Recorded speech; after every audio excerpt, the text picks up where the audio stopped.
Hello there. Welcome back to the Suit Up Geek Fix podcast channel. My name's Lo from California. We have a full house tonight. The Suit Up Geeks are assembled, and of course, we have our lovely special guest, Sarah. As always, she's been joining us for almost every single episode so far of the Obi-Wan series. We are reviewing part 5 of said series, Obi-Wan Kenobi episode 5. And I gotta say, he's back, baby. Hayden Christensen finally made his triumphant return, a moment that I'm sure prequel fans and Star Wars fans have been salivating for. We got a brief glimpse of him in the desert. It was a vision, but no, but now we got him full, in Anakin Padawan mode, and we also got some a little bit more Vader here. And I gotta say, not my favorite episode of the series, but the highs really carried this one. I'm going to pass this down to our special guest, Miss Sarah. I know you love this episode. How are you? Good. Thank you guys for having me on again. I appreciate it. Always a pleasure. Your resident positive Star Wars. Honestly. I cried a lot. There was a lot of crying last night at like 2 o'clock in the morning. So yeah, it felt like old school Star Wars. It felt like prequel Star Wars. It had some rhyming with some of the sequel trilogy stuff. And I was feeling some like Helm's Deep Lord of the Rings like vibe, like we gotta get out of here before the big bads show up and yeah, and we finally figured Riva out. So it was like the mystery's been solved. Mm-hmm. And if I remember correctly, one of your predictions was a battle at Jabin, right? So you kind of called your shot there. That was like one of the first things I thought of when it started happening. So, hello to Dibes, Mr. Crockpot. How did you like this week's episode, man?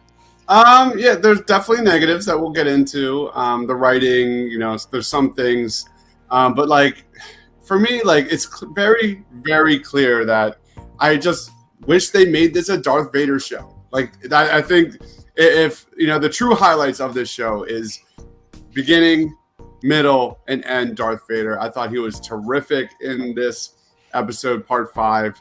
I thought the flashbacks with Obi-Wan and Anakin worked really, really well with the episode.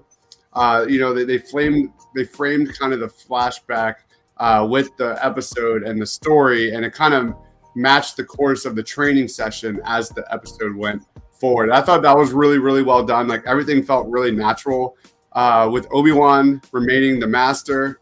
That definitely worked because I'm going to go on a rant about that specifically in a little while because I have a lot to talk about that. But yeah, like the writing, I just keep going back to. I actually feel bad for Moses Ingram. Like she can obviously act her ass off, but she's just given such subpar material up until this episode. It's like, for example, like Vader leaving Riva there alive. That doesn't happen. I disagree with that. I don't understand that. That was pure plot armor. That was spin-off series armor. And I didn't like that at all. But definitely a big step up from last week's episode. Probably in that middle ground between the first 2 episodes. First 3 episodes. Third episode was terrific. Anyway, it's in that middle area. Like it was okay. It was good. I was gonna say that's something I want to touch on before, but let's finish going around the circle here. I have a lot to say too. Yeah, no, I was gonna say I have a lot of thoughts about Riva and her character, but Mr. Just Ryan again, Mr. Bat Nipples. I know you're not loving this so far, but what do you got for us, man? What did first impressions get? First impressions was, holy shit! I'm so glad we got the Last Jedi 2.0 again. That's all I'm saying there. But I do. I grew up on the prequel films. Those are my original trilogy films, and to have this open up with it in a long shot to see the back of the head of Anakin, it was so nice. And I'm just like, yes, seeing Anakin, very happy to see Ewan McGregor, Obi-Wan, Padawan, Jedi Master back at it again. Because the last time you saw that was the beginning in 2006's fucking Revenge of the Sith. And everything since that has just been, oh, Anakin has done this. Anakin has done that. Vader has done this. It's just been so negative to see a light side to Anakin was kind of nice and refreshing, especially after we'd seen all this darkness within the Obi-Wan show. I will say, I didn't feel like this Anakin felt consistent with the timeline that they were trying to put us in with this Anakin. Because what I feel like is this is the episode 2 Clone Wars Anakin just based off his haircut. Yes. And aside from him looking 25 years older than that Anakin, I feel like if you put all of the flashback scenes of them fighting together from every point within the episode, the attitude that Anakin has in this episode compared to the Anakin they're trying to show us from episode 2, he's much darker in this fight that I feel like you never got in episode 2, and you never even got it until halfway into episode 3. And I'm kind of thrown for a loop. I'm like, so now they're trying to tell me that he started getting darker within some point within episode 2, but in episode 3, it's very clear that the Emperor was the one to really lure him. Now, I'm a very casual Star Wars fan. I haven't watched the Clone Wars show or any of the animated shows, so maybe someone can retcon this issue for me. But just coming off this, it felt like... Did you guys just hear that? I don't know what. Okay, that I think was. someone else And just got into an Not to accident go outside, too but yeah. deep into this tangent here, but in episode 2, he did murder that Tusken Like Raider women village. and children. He killed The women and the children. children, and I hate them. So there That was we saw it. We saw a little bit of that. So let me pass this over to our. Okay. We'll pass this over to our Suit Up Queen from the 6. This is your first time doing Obi-Wan with us, so welcome. Hello there. How do you Hi. feel about the show so far? I can't believe it's been 5 episodes and I haven't been on a show. It's okay. I'm you just hate Obi-Wan, it's confused. fine. No, You I don't don't like hate Obi-Wan. it. No, I'm just confused. I'm trying to go back to the episode. Anyways, I'm not gonna get into. I'll do the math later on. But I'm just this is confusing. Listen, I am a huge Hayden Christensen fan. I think that the hate that he got during the prequel series and afterwards, it was just really bad. So I was really excited for him to come back. And I think I was mentioning this before, and it's just the fact that I wanted to see more of Hayden, and I know that that's not Darth Vader. I understand the whole thing, but I would have really loved more flashbacks. I think that really solidifies the connection between Obi-Wan and Darth Vader, and I love that we got to see that in this episode. So I think the first half of this episode was stronger than the second half of this episode because it just loses its footing with Riva and the writing for her. I was just very confused by the end of this. But I love the parallels between Obi-Wan and Vader. I thought it was just really well done, going back to the training scene, as Dibes has said. So I don't hate the show. I don't think it's really bad. I think there's some good aspects. I just think that there needs to be more of a focus on one thing because I don't think that I feel like it's all over the place a bit. But I enjoyed it for what it was. It definitely feels like they had amazing storyboarding and ideas about Darth Vader and how to put him on Disney Plus, and they built everything else around that. That's just how I feel. I was just gonna say I have a lot of issues with the way this was scripted as well, but to kind of kick things off with our discussion here, I got to bring up Riva first. Yeah, baby. Let's rip into puzzled. her. I'm puzzled because look, I really liked the tie-in of her being a youngling and all that, and I understand that trying to win over the Inquisitors, she has to be ruthless and stuff. They but ruined it 5 minutes later, bro. There was such a tenaciousness to her in the first couple episodes where it's it almost seemed like she crossed the line. She went too far, and maybe that's the point. Mhm. But to know her end game was to eventually kill Anakin. It's just damn. So were you willing to kill other people just to get his favor and kill him? It's just her intentions and her motivations, I was a little bit foggy on. But at the same time, I think my biggest issue is with her whispering to Obi-Wan at the door. I just had so many problems with that scene. The stormtroopers behind her are not witnessing how suspicious this is, that she's whispering to Obi-Wan something secret. I don't know. That exchange I felt could have been written better. But overall, let me pass this. Let's get some thoughts, Dibes. How do you feel about the way Riva's been written so far? So it's twofold. One, I literally called this entire episode like you definitely did. You called Riva going after Vader, and I held on to that. I called it, and on the other end, I'm disappointed that it was that easy. So I'm in the minority. I think Riva's really cool. I definitely think there's potential for a character moving forward. It's just the writing. It's just everything always circles back to the writing. Yeah. I think Riva is a really intriguing character. I think there's something there. We just haven't seen any of it. We've just seen little bits and pieces of it, and then we're all over the place. So for me, it kind of went as I saw it. I like, we'll talk about best moments, but her battle with Darth Vader was terrific. It was really, really well done. The cinematography was a little weird, but it was still impactful, and I have a lot to say about that as well. So I'm actually in the minority. I think Riva has potential moving forward. It felt like out of place, didn't it? Like it felt something about the way they handled Riva's character in this episode just did not feel right at all. Like it felt like they had a different plan for her, and then they're like, oh, let's do a spinoff, and then they completely redid. So really quick, sidebar, guys, but I don't understand why or how, who leaked the information or who announced that Riva was getting a spin-off series. Sorry, it gets hot, so things start coming down back here. But no, but like, who announced the Riva getting her own series? Because for me, that took a lot of tension away from the fight that we got. Because it's like, in my head, I'm like, well, she gets her own show, so I'm sure she makes it out of this. So I don't know who did that, but shame on you at the Star Wars Disney Plus headquarters. Like, why would you do that? Real quickly, Ryan, how do you feel about Riva's character in the show? Just like an awful character. I just don't know what. I know the plan. I just don't know where they went wrong with it. Like, how did you guys get to this point with this character? Personally, I don't know why they're making a spinoff. They've done nothing to sell us on a spinoff. I don't know why they thought they could sell us on a spinoff for this character. I thought, from someone not even coming from the animated side, I found the Grand Inquisitor from the beginning way more interesting than Riva.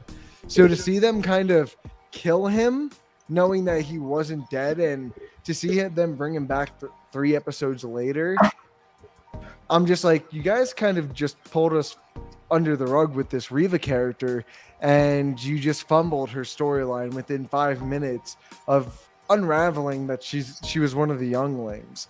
And I'm kind of confused at what the real plan is here at the end of the day for her. She's trying to kill him.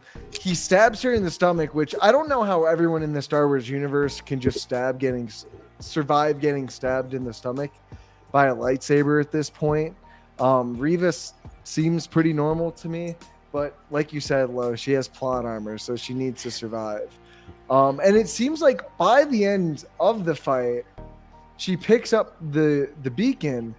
Does she plan to go to Tatooine to try and kill Vader? She's gonna end up protecting Obi-Wan and Luke. That's the vibe we got from the trailer from the very beginning.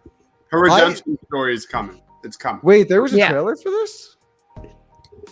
They had the promo for. I didn't even know they had promo, because I was about to say, because I thought she was just gonna try and give them back up again to side with Vader. I thought it was gonna lead, but honestly, I could easily see that her helping Obi-Wan too. But I'm just like, why? Her plan was fucking terrible to begin with. The way she went about it was just awful. I don't know who's gonna. Sweetheart, you have a double-edged sword. Why are you going up and above to try and swing him? Literally go from behind the head and just like pop it open. Like, what are you doing? You're going about it wrong. You're failing miserably. Before we get too nitpicky on the sword battle, let me pass it down to you, Sarah. How do you feel about the way Riva was presented to us in this series? I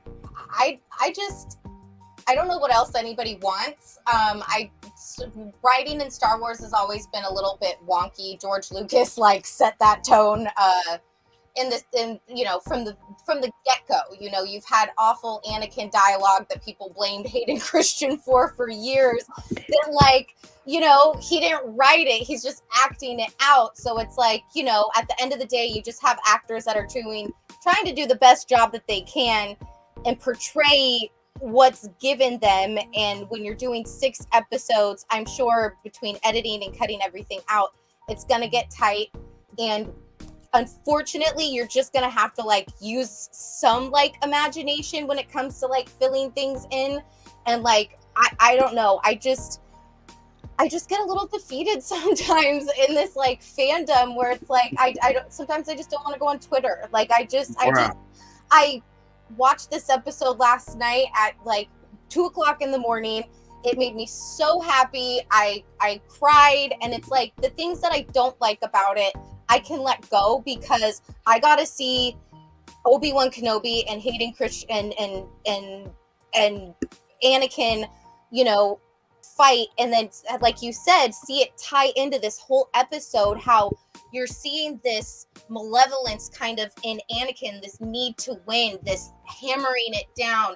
I will defeat my enemy if and Obi's trying to tell him like, we protect life, we don't take it. And he's like, well, you can't show an enemy mercy. And it's like this beautiful ballet dance throughout this episode, because you're seeing Darth Vader still have this rage and not have the patience. And what sucks for Darth Vader is Obi-Wan Kenobi knows that, and he knows that he knows it. And it's just like, you could see it just grate on him. And when the one, when he pulls the ship down and the other ship left, it was just like, yeah, Biatch, what did you think? Like, this is Obi-Wan Kenobi. Like, he's been out of commission for 10 years, but he still knows you like the back of his hand. And Vader knows him like the back of his hand. So that's why it's just it's been a beautiful chess work, kind of game here, seeing these two go back and forth, seeing that sad lightsaber fight where Obi's just like opening it up for the first time and just trying to lure him away from Leia, thinking he's probably going to just die, and then it's like, it just felt like so much. It felt like being in the theater and seeing Revenge of the Sith again. It felt like a 40-minute movie. And like, I just don't even know what's going to happen next episode. I might just like faint and not be able to make it on here again. I'm so glad you mentioned that, Sarah. Like, that's such an underrated aspect, I think, that I kind of overlooked myself. Like Vader's very, like, he's obviously super powerful, but at the same time, though, he's still learning and he's still kind of unrefined with his, like, battle tactics, so to say. And I love that you brought that up, Sarah. You got a thought, Dibes? Yeah, that really goes, like, Sarah and I are on the same wavelengths. Because you saw Revenge of the Sith. I went to A New Hope. And I do want to go on a rant about that. There's been some good New Hope. Like, I've been watching it almost every episode afterwards, like every part. And it's just like these little things in A New Hope now, just like, and just that flash of baby Luke at the end. Or not baby Luke, but like 10-year-old Luke. It was just like, I hope if they do a second season real quick, like, it would be cool if it's like the Luke season. You know what I mean? We kind of got this Leia pulling Obi-Wan back in, Bail, saying like, we need you. We don't need anybody else. We need the Obi-Wan Kenobi. She's just as important. Let's go. And like, how did you I'm curious to know, like, did you guys like think it was kind of cool when Obi got the hologram from Bail and Bail was like, I haven't heard from you. I know we're supposed to got so angry. If you guys are gone, I'll go to Tatooine and help Owen with the boy. It was just like, oh my God. Like, he just thinks he might have lost his daughter and he's still like, I will go protect this other kid. It was so, I don't know. It was gnarly. Sure, I literally had the opposite reaction. For me, I was like, Bail, like, just tell the Empire exactly where Luke is sitting right now. Like, why are you being that dumb to tell the Empire, like, that, even put it out there that there's a potential that this is the kid the Empire should find? Like, I was like kind of just shaking my head at that moment. I was like, Bail's not that dumb. There's no way he could be that dumb. Here's Padme's babies. Go have fun finding them. Yeah, here's Darth's son. You know, don't tell anybody. So really quickly, Yeah. Amanda, what are your thoughts on Riva before we chuck on? Oh my god. I thought she was an interesting character up until like this episode. I liked Obi-Wan throughout the episodes. Obviously, he's Obi-Wan Kenobi, and Ewan McGregor is like absolutely amazing. But Riva really just interested me from the very beginning. I remember her getting hate right off the bat, and I'm like, I kind of like her. I kind of like where this is going for her. And she really held it together for me last episode, especially with Leia. So I really liked that dynamic too. It was really fun to see them go back and forth. But yeah, I liked Riva up until this episode. I don't know how maybe like Dive said, there's gonna be a redemption, as kind of makes sense. So hopefully, it works out. I really do like her. I was just gonna say, Dives' thought kind of made me feel better about her show, but it was just so puzzling to make that announcement before we knew her fate in this series. I just thought that was really weird. But with that being said, I think Obi-Wan Kenobi deserves some very positive thoughts right now. So let's talk about our favorite moments. Ryan, I'll pass it to you, man. Like, what were some of your favorite moments from this episode? I mean, I think it's probably all of our favorite moments. It's the fight between Riva and Vader, in my opinion. And not because I thought the fight was well done itself, but I think they took the aspect of Vader from A New Hope with his fighting technique really well. Because if you watch A New Hope, he's just standing. He doesn't use his legs when he fights. He's a very upper body person. So he uses his body like this to cover his backs and stuff. And I think they did a really good way at showing that in this fight. He doesn't move very much. And to see Riva struggle against a man that's not moving, it's just like fuck. She's fucked. I mean, she's not really fucked because, guys, guess what? She has a show that we found out about last week.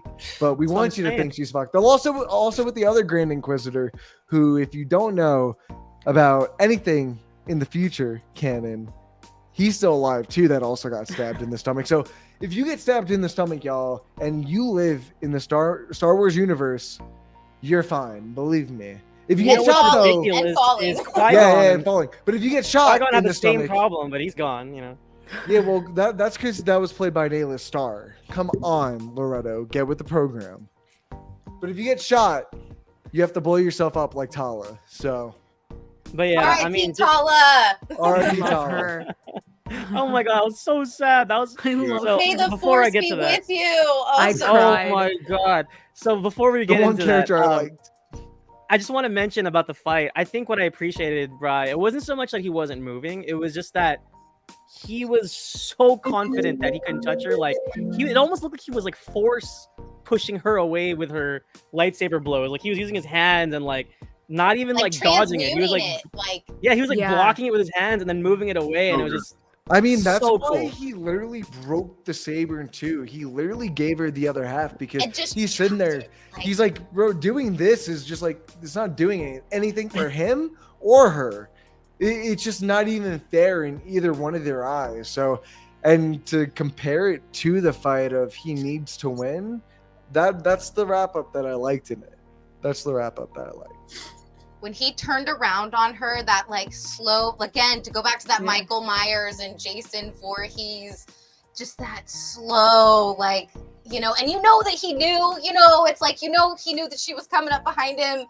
And like you said, just the way it's the toying, it's Darth Vader's, it's that Anakin petty, just, I'm going to toy with you. I know I'm 5 steps ahead of you. I mean, he is Palpatine's, you know, apprentice at the end of the day. So he should be able to see a few steps ahead or behind. It's stereotypical Sith too. You know, it's so stereotypical to have a Sith think they're, you know, 3, 4, 5 steps ahead of their enemies. Master. And really they're not. They're not at all. It's their overconfidence is what dooms them pretty much every single time. I thought it was awesome. Cool. So I gotta say, it's not my favorite moment, but it was a beautiful moment. I almost shed a tear for our girl Tala. Let's cheers to Tala. You know, that was such a dramatic moment. it was like the music was perfect, like when it was scored, and like just the look turning back at Obi-Wan, and then even with the robot shielding her for the last few shots, like because he was like a K2-ish robot, right? Like he had the Maybe a build. Groot, like a And, Groot character or something. Oh my god, the fact that he was protecting her with his last moments, it was so beautiful. And like it was such a sad way to go. That really got me. It's not my favorite moment, but it was a very touching moment. I think one I want to highlight is I didn't mean to take this from you, Sarah, but I really enjoyed the way the battle was presented. I thought that was like one of the most intense firefights we've seen. It's like we've seen that, in A New Hope, we've seen that in several other films, but the intensity and like the knowing that it's enclosed and it's like you're actually seeing stormtroopers hit people and like you're actually seeing the damage on the other side. I wouldn't go that far, Loretto. We saw blood. Loretto, as soon as that. Yeah, they were missing, and they shot Tala. Okay, so I mean that was already bad enough. So that was definitely it was more than any other stormtroopers in other films. Loretto, like Riva literally goes fire, and she literally walks in front of everybody, knowing that they're not going to hit her, and she's literally. She said, "Light them up." I thought that was pretty badass. I was like, she just screamed. She's like, "Light them up!" I was like, "This is a Metallica song now." So I think I started that off wrong, but what I'm trying to say is I really liked, especially with the camera, like the way that it was panned. And I think they probably had it on a track. They probably were doing like, tracking shots, but I liked the way it was moving through like the hallway and with the doors and stuff. I thought that was cool. But going back into the cavern, how they kind of like it almost feels like the shot kind of sucks them back into the cave, which is cool. Very it was very cool, and I appreciate the Helm's Deep reference there. I'm a big Lord of the Rings fan, so I'll throw that down to you. What was your overall favorite moment? My overall favorite moment, I have to say, I love when Star Wars is a little small group of rebels, thinking they're gonna die and finding a way out, like Rogue One, when Rey gets them out in Last Jedi. Well, I mean, Luke helped. I guess Luke helped out a little bit, but and just like in the beginning movies, when you have Han and Leia on Endor, and they're trying to, I just have that image in my head, like my whole life of just, the woods and their little camo ponchos, and then Leia gets shot at, and he's like, "Are you okay?" And like, I don't know, it's just like, and just like Rogue One hit so hard for me when that came out, because you got that Vader moment again, but it was just like, we're gonna do what we can do to make things better for everybody else out there, and if we go out, we go out. If we get hurt, we get hurt. And it just always jacks me up. I just get super excited. I'm like, let's go. Well, Obi put on his. Did you see he zhuzhed up his outfit? He saw the lightsabers, and then he like picked up that little black robe, and he was like, yeah. And then by the time it was go time, he had his little saber out, and he had his little black. He had the black on. I like that a lot. I didn't realize he changed tunics. That was pretty cool. He changed a little bit. He accessorized. I love it. I'll throw it to you, Amanda. What was your favorite moment of the episode? I mean, obviously the final battle with Riva and Darth Vader, but I think the moments that I really liked were the transitions between Vader and then the training scene, because you could tell that like he's thinking about it. That's how I interpreted that, and just going back and forth like that. I really like those transitions. And just the connections going back to like Obi-Wan and Vader. I think those are my favorite moments throughout the episode. And I wish we could get more of that. I think there's not enough, and I want more of that. And the finale's next week, and we're not going to get enough of it. So, but yeah, those are really great moments. And obviously seeing Hayden Christensen again, my heart was just so happy. Like I had my coffee and like my breakfast this morning, and then I saw him on screen. I'm like, finally, like I almost like dropped everything, and I'm like, thank God. But yeah, I'm just happy that he's back, and those scenes were really cool. I will second that, especially as a big Clone Wars fan. We're not getting enough flashbacks of Hayden Christensen. My only complaint is, look, don't hear what I'm not saying. He looks great. He looks really good right now. He looks great, but He does. it's a little jarring seeing him play 15-year-old version of himself. Like, with what we've done with Luke Skywalker in Book of Boba Fett, with Leia in Rogue One, Tarkin in Rogue One, It's like they could have did a little bit of de-aging on him, Just like a just filter. yeah, make him look 15 again. Because like he looks great. Don't get me wrong, he's a handsome guy, but he looks really old for 15 right now. He looks like he's trying to cosplay for himself from like 20 years ago. I'm so sorry. Yeah, no, and what killed me is we see his Jedi tail, but then we see like the years in his eyes, and I'm like, this is throwing me off. But they tried. But Hayden, if he's watching, if he's out there, I love you, Hayden. I'm not trying to hate on you. You look phenomenal. You look great. Dives, bring us home, man. What was some of your favorite moments of the episodes? Shout out to Princess Leia. I love that moment where they're kind of got their backs against the wall, and Leia's like, "I need a ladder." She didn't even ask. Like this little kid doesn't even ask for. Never hesitates. Never. Ever. None. Absolutely, that's a great word. Like no hesitation. Just like I got this. And I thought that was a really great character moment for her. Dives. Yeah. Really quickly, you know what that reminded me of? It reminded me of Fellowship. I will take it when they're all arguing and then Frodo's just like, I will take it to Mordor. Like that's what it felt like too. So go ahead. And at the end, like Obi-Wan will look at Princess Leia like, "You bow to no one." But yeah. My favorite, like we already talked about the Riva versus Vader fight, but I thought like my head for this episode went to A New Hope, and more specifically when Vader says, "I was but a learner, but now I am the master." I think that was just shows like that was more of a lie now than it ever was before. I think Obi-Wan calling him the learner because Anakin could never get over his desire for Obi-Wan's respect. I think that's a big piece of this episode here. So like you saw Vader confront him in A New Hope, and he desperately wanted Obi-Wan to see him as a master, but he was not the master. And we saw bits and pieces of that in this episode. And I think for me, my favorite moment is strengthening A New Hope. He clearly wanted Obi-Wan to see him as far superior with the Force. And we saw the flashback. And you saw that desire of Anakin, like always wanting to become the master. So Darth Vader can deny it as much as he wants, but it's very clear that Obi-Wan's opinion about where he is at as a master and a Padawan is really, really important for Darth, and it's probably why he's looking for him, is so desperate to find him. So Vader's just a massively Michael Myers powerful being. But it truly means nothing to him until Obi-Wan sees it.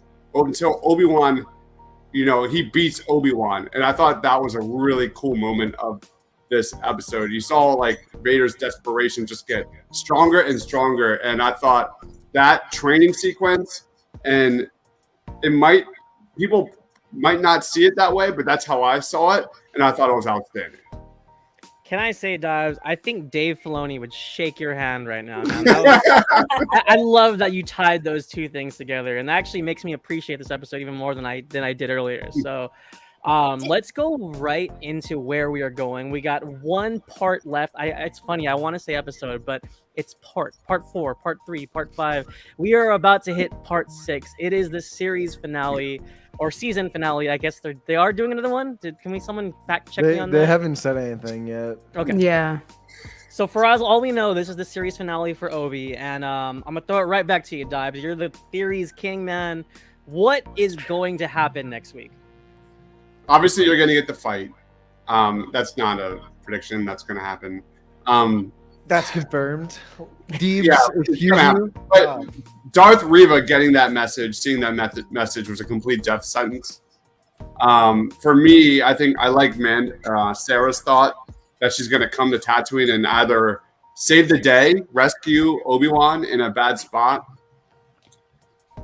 or they come to terms and like Riva set off. She saves Obi-Wan, but then sets off for her own journey.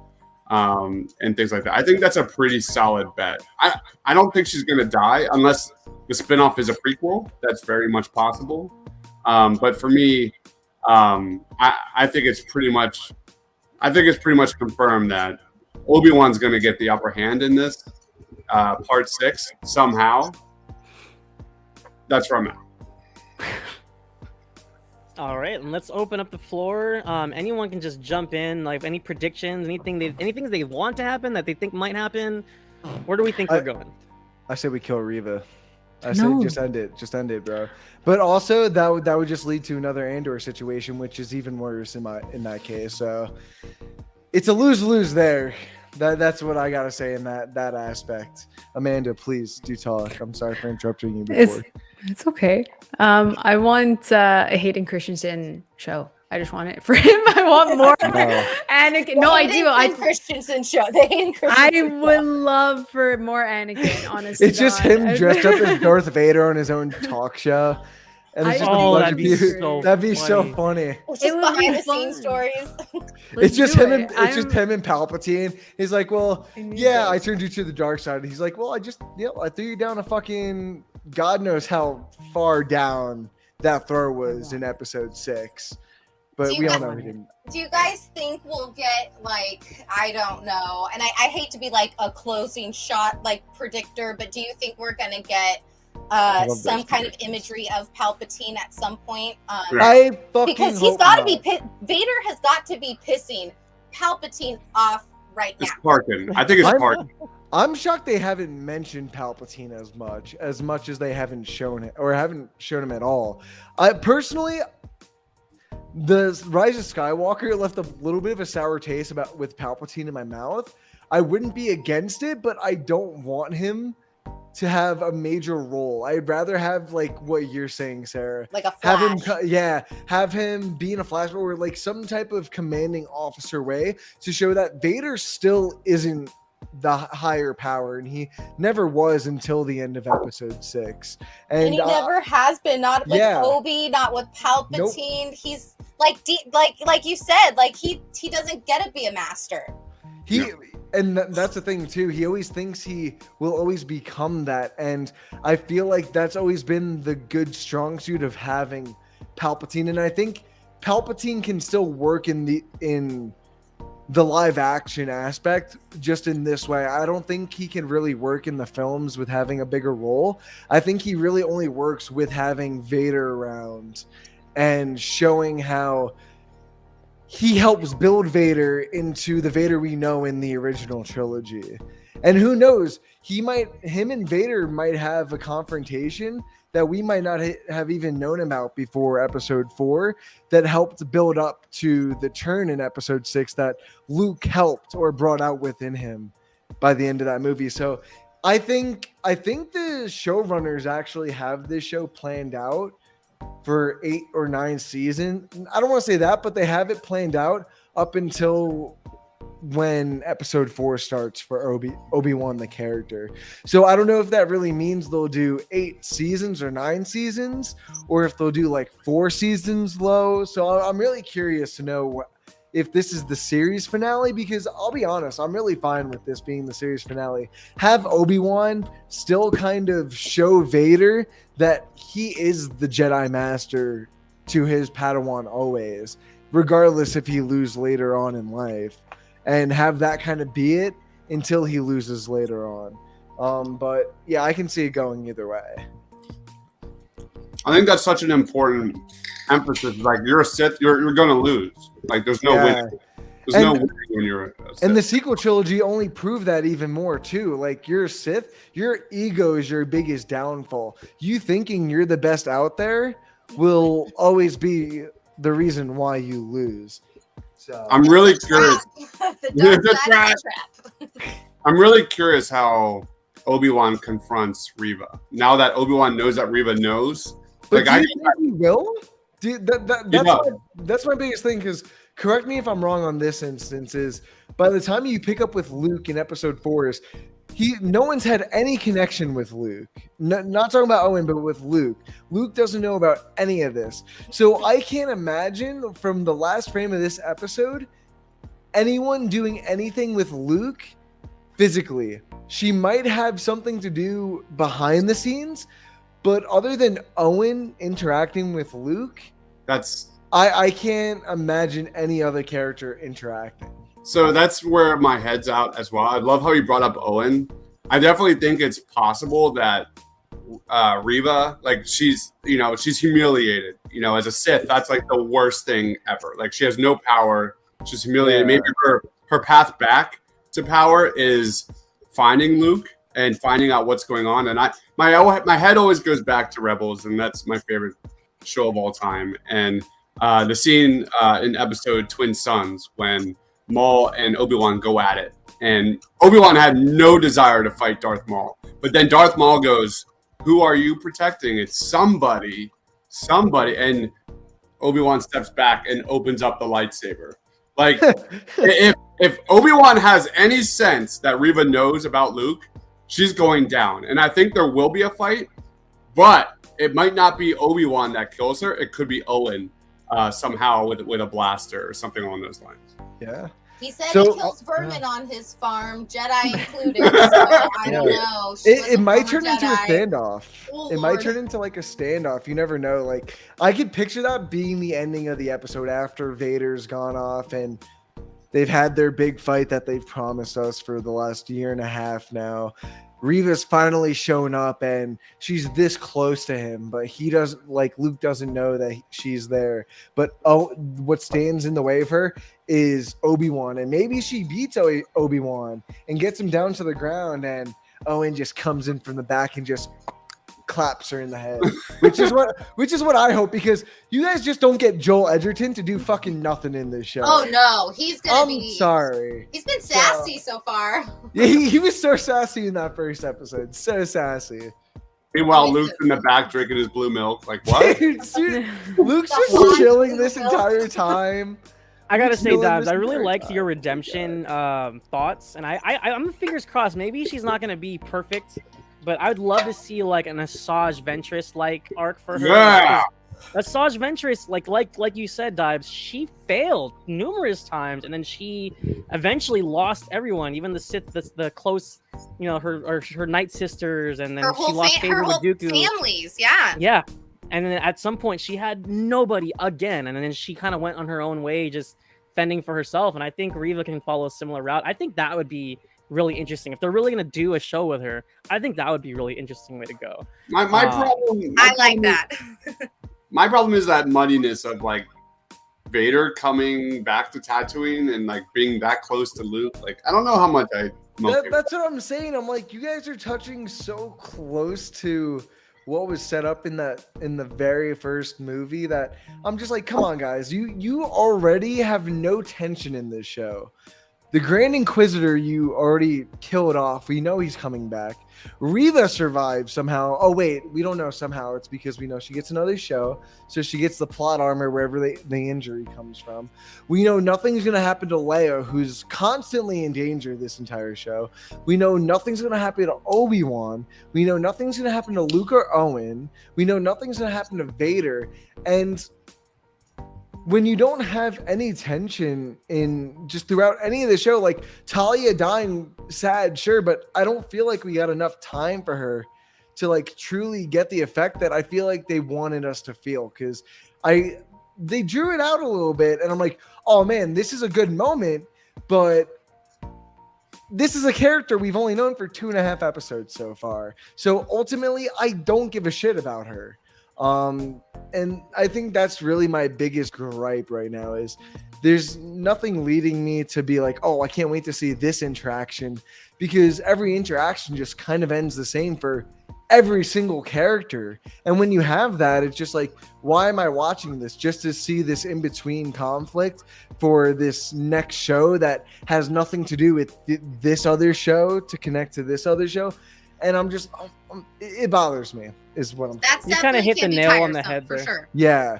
And I feel the same way with the MCU too in certain aspects. So I don't want to seem like I'm just beating the horse with Star Wars there. Because I Yeah, feel that's like the you're first good. thing I thought when you said it. It does kind of get a little bit monotonous Yeah. when you don't really have stakes. Like when I watched Black Widow, I was like, I'm here for Oh, Natasha and to see it, but like I feel the you same just way. know that like she's gonna make it, but Yeah. like I'll still Yeah. watch it 50,000 No, times. though. I But, agree. like, And it this gets, is it just on a gets bigger tiresome. field. Yeah. Yeah.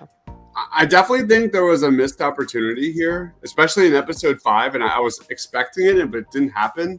If you caught any of our reviews, like I recall, Grand Inquisitor was coming back. Obviously, we know that. But like, I go back to that quote he had in Star Wars Rebels. Like, this was directly about Darth Vader. There are some things far more frightening than death. Like, in my head, like, it would have been so cool to have like a 5-minute segment of Vader just like pulling apart, putting together the Grand Inquisitor, just like we saw with Thanos and Nebula in the MCU. Like, that would have been really cool. Like, that's a hard scene where Grand Inquisitor truly learns like pain and like you will never fail Darth Vader again, and that would have been a really cool moment. I wish I had the around the horn sound effects. You ever watch around the horn? It's like ding ding ding. Well, you get all those points, guys. Like, ding, ding, ding, ding. But look, and you know what? I'm really glad you brought that up, Dive, Sarah, too. Like, I think that's my biggest problem. Like, I am a Star Wars fan. I love this franchise, but I think we're starting to see why, in my opinion, when they announced this, it just felt like it felt unnecessary. Aside from the nostalgia, aside from seeing Ewan McGregor and Hayden Christensen, it still feels right now like, what are we doing here? Like, there's and what kills me too is some of the opportunities, like Dives was illustrating, they're not taking full advantage of other opportunities that they have. For example, where the hell is Sung Kang? Like, I know you feel me, Sarah. Yeah, like, where's Han? Is he safe? Like, I don't understand. They introduce him and he's so cool, and we have this conflict building with him and Riva, and he's gone. We haven't seen him for like almost 2 full episodes. Like, and then same thing with Joel Edgerton as Owen. He had 2, 3, 4, whatever, 3 lines, and that's it. Like, he's a pretty decent, like, you know, CB movie actor. It's like, you know, I wanted to see more of him too. I'm really puzzled at the casting choices, and all of a sudden, like, you know, we're just not getting enough, but we're also getting a lot of things that, like Ryan was saying, there's no suspense, right? So there's just Amanda, you're kind of quiet over there. I think they said the next episode's an hour and a half. So Okay. do you think we're just okay, like, that's good. not to like sound naughty, but do you think this is a lot of foreplay going into like the main act here? Cool. Yeah. You know, like Honestly, maybe we just had like 4 or 5 episodes of just building things up, and now we're just it's gonna Disney, crescendo. and it's on Disney Plus. I'm not gonna give him that much hope. I've gave him Game this of hope Thrones before. Game of Thrones ruined it for just like Oh god. it's just, I talked to my sister about it. It's very hard to try to think critically and predict things when it's like, well, even if the theory doesn't come true, like, is there going to be a payoff? You know, is there going to be at least something that if we're shooting for the moon, are we going to at least land among the stars? So that's my hope. I hope we just land up here somewhere. I hope it's full-blown Dave Filoni, like, because Star Wars is a tragedy. The story of Star Wars is a tragedy. If you ever see the ending of the Clone Wars, that is the exact tone I'm looking for in this finale. That is dark, somber, and it's, you know, there's not a lot of winning. Like, in Star Wars. No, that's what it is. Star Wars is a tragedy. Really quickly, I want to speak to what you were saying, Sarah. I think this is a Disney Plus Star Wars problem, because it worked for Mando season 2, because that finale obviously like blew our minds and we were so hyped. But I feel like Book of Boba Fett had that problem. We are currently having that problem where it's like they saved all this stuff for the finale, but it's gonna, in my opinion, I hope, fingers crossed, they don't do it this way, but I feel like it's gonna be super rushed next week. They're gonna just throw all kinds of stuff at us, and then it's gonna end. And it's just gonna be like, why didn't they spread that out a little bit more? But Do you think we'll get a Rancor? Oh, I love that. I want Ahsoka versus the Inquisitors with the spinning lightsaber. We haven't gotten enough helicopter blades. Sarah, I'm honestly pissed that our first live action lightsaber helicopter was not even Obi-Wan versus an Inquisitor. It was Riva versus Vader. I'm a little pissed off about that. Like, I was so. I like when he Luke Skywalker, old man Luke, the lightsaber at her. You know, like a Jedi's weapon demands more respect. And he just like chucked it at her, like pick it up. Right. Let, you know, and like I would poop my pants if I was Riva and Darth Vader just threw a lightsaber down at my feet and was like, "Get up and fight me." I'd be like, Can I go back to my room? Can I put me on restriction? I'm sorry, Dad. Like, I'm done. I don't want to fight you. But you'd save that moment. Like Star Wars is not stupid. Like, they know Rebels fans have been waiting for the helicopter lightsaber forever. Like, save that moment. Like, imagine like Obi-Wan and Riva team up versus the Inquisitors. on Tatooine somehow, and then you get the lightsaber helicopters, and they're back to back going up against them. Like that would have been. Do you such think the an Grand amazing Inquisitor moment. will come in on it Oh, in yeah. the last episode? Oh yeah. Easily. Okay, that would be Grand sick. Inquisitor is going to fight Riva 100%. That is You know what I definitely. just realized though, Dives, and I'm looking at the credits and stuff, and like Deborah Chow is really the showrunner here. She's the executive producer, and Ewan McGregor's the executive producer. Dave Filoni's nowhere to be found. So I think that might be some of the disconnect with some of Exactly. like what we were longing to see, Hmm. especially with Clone Wars flashbacks. But really quickly, Amanda, you've been kind of quiet over there. You have any like thoughts on what we've been discussing? And then when you're done with that, give us a quick grade for the episode. Oh my God. Well, I am a casual Star Wars fan, so I just love listening to every single thing that you guys have been saying. I don't really think there is going to be a season 2 because I think that the way they've like done it is that the focus is on Leia, and then obviously like A New Hope onwards is all about like Luke. So I think that that's kind of where that'll end up. Like that's where I'm thinking. But if there's a season 2, that's great. I don't think we need a Riva spinoff. They can't keep doing spinoffs about like minor characters, and I think that Marvel is like it's another one that's doing it. Like they just need better stories and not to like just rehash things that would be great, obviously for nostalgia purposes. I mean, the same thing you can be said about doing Lightyear right now. It doesn't make any sense. Do we have it added to the franchise? Sure, but like I don't know. I think that they're really just trying to like reinvent ways to stick to something that they know, and there's so many other original stories out there that could be told, and I think that that's where they're lacking all across the board. I don't know what Disney's doing. I understand what they're doing, but I don't understand like why they do it. But yeah, the grade for this episode, I think I would give it maybe like a 3.5 out of 5, so it would be like an 8. 7? Yeah, 7. Why did I say 8? Yeah, 7 out of 10. Math Okay. is not my strong suit, but yeah, 7 out of 10 for sure for this one. Excellent. Mr. Dives, how would you grade this episode? Yeah, I'm in that like 7.5, 7.8 range. It's like a mid to high C. Amazing moments, of course. Darth Vader owns it, of course. There's definitely some negatives. There's more positives. I think the idea and the concept of this episode was outstanding. It doesn't all click, but I respect it. I respect it big time. I'll go 7.8. I'll go 7.8. Epic. Well, that's a lot more higher praise than I would have thought. But I'm sitting right there too, man. I'm at a solid 7, and it's mainly for the Vader Riva fight. I just kind of felt like I'm starting to lose like where the desire or the passion of presenting all this to us. Like I'm just kind of lost at what the end goal was here. But if the finale blows my socks off, I really hope it does.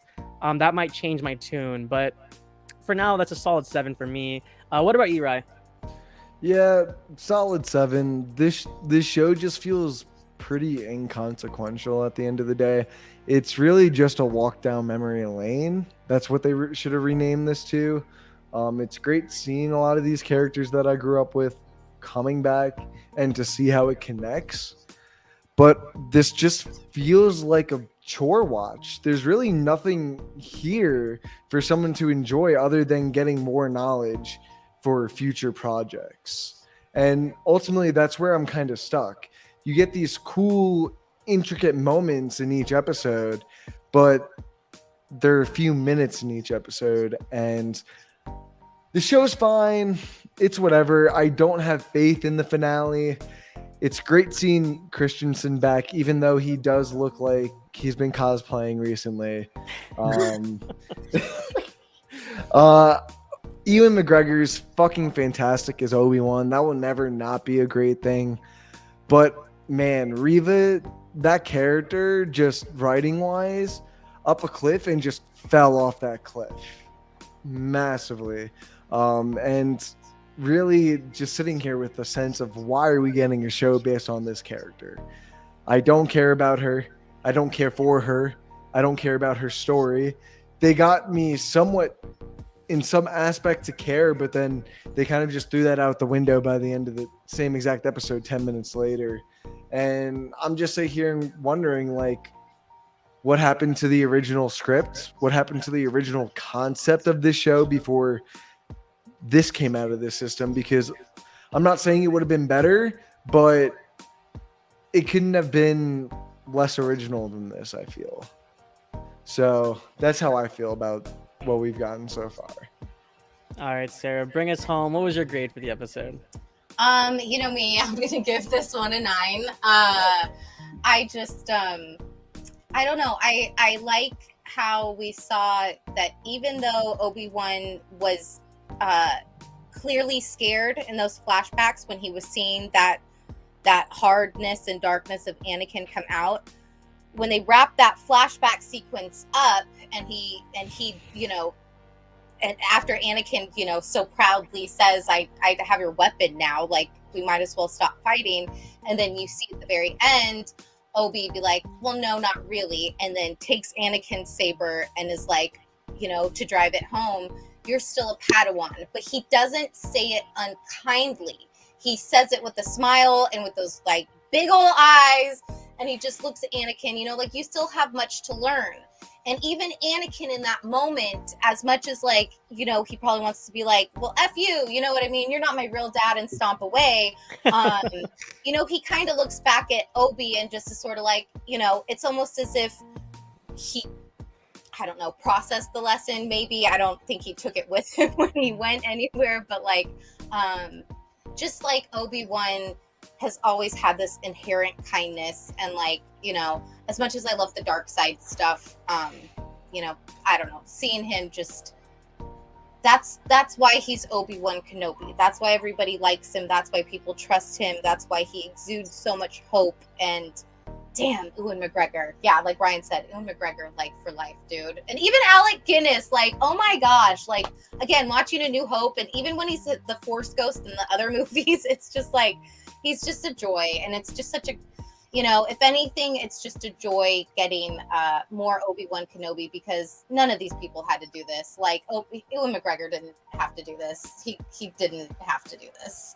And he did. He said yes. He said, whatever you guys got, I'll take it. Let's go. And, you know, this is what we get. And, you know, we could go back and forth about what we want and what we would like and what there could have been. But I'd say, you know, compared to what we could get, it's pretty good. It's pretty good. I'm happy. Awesome. I think we pretty much hit every single corner of this episode. There's not too much more we could break down. We are cautiously optimistic for the finale, it seems, for most of us. But yeah, that about wraps it up for us. Sarah, do you have anything going on for with your podcast? I've just been doing every episode of Obi-Wan Kenobi for Curiosity Killed the Cat.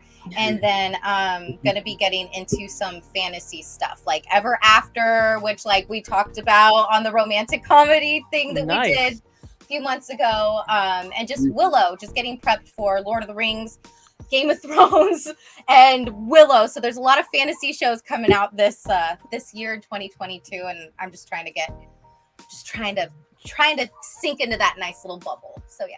If you ever want to guess, I love fantasy content. So if you ever want to guess, let me know.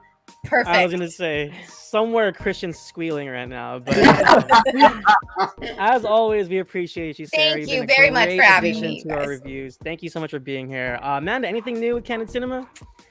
Damn, I have my Lightyear review up, my Spiderhead review up tomorrow. Those are the 2 films that are coming out this weekend, Father's Day weekend. But also, go watch Top Gun Maverick this Father's Day weekend and make money.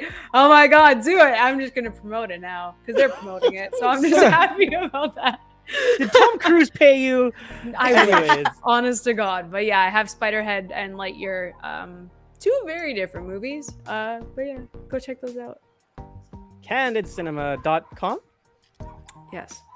CandidXcinema.com. Thank you. I'm about to watch The Black Phone in like 55 minutes. I'm geeked. Scott Derrickson is the man. Ethan Hawke is the man. Sinister is one of the scariest freaking things I've ever seen in my life, and I'm really excited for this. I will be writing a review. I'm still not sure if I'm gonna have spoilers or non-spoilers, but check out my upcoming review for this on the Cinema Spot at thecinemasspot.com. We're also on Twitter at the Cinema Spot. As for us, Suit Up Geeks, I think we are planning our next draft. Do we have a date yet, guys? No. Okay, guys, we will have a date in the next few days shortly. And It's going to be a fun draft. We're going to kind of like mix up the formula a little bit. It's going to be something we've never done before. So please stay tuned for that. Next week, we have another review for Miss Marvel, and we will be reviewing the Obi-Wan finale, of course. If you're here, thank you for watching. Like and subscribe down below. Follow us on Twitter at the Suit Up Geeks. Follow us on Instagram. For Sarah, for Dibes, for Manda, for Ryan, and myself, thank you guys for watching. Have a good night. Thank you. Thank you.